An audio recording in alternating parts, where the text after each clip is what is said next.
Good morning, this is Kelley from Alpaca Direct, and I'm here working on I have just completed the feather and fan stole for your knitting project for this month, and you can see how beautiful it is.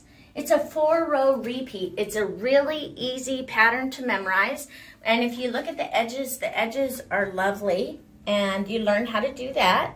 And then on the bottom here, you can see fringe. And so this is the back side of the fringe. Here you go. So if you look on the front, you learn how to install fringe on a stole, and you make this lovely project that is a very neutral color palette that goes with either browns or blacks. So it's a great stole to have in your wardrobe. And it was super fun to knit. This yarn that we're using in the Knit Club, I will show it to you here. So let's see what we have. First, here is our feather and fan stole pattern. And here we have a shawl pin that's provided for you.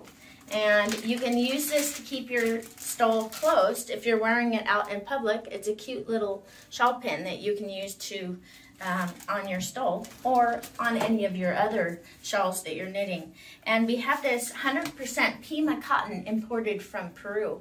And this is by Haiku or Skacel. And it's 200 grams, which is 929 yards. And if you look at the color changes, what I loved that was really fun and kind of playful about the feather and fan is you can see waves of color change.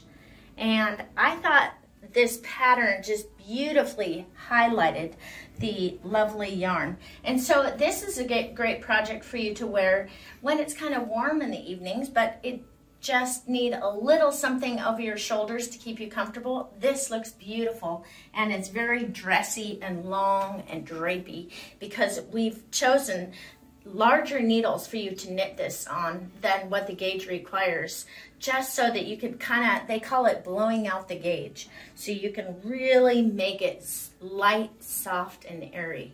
So I hope you enjoy this month's project, and we will see you soon.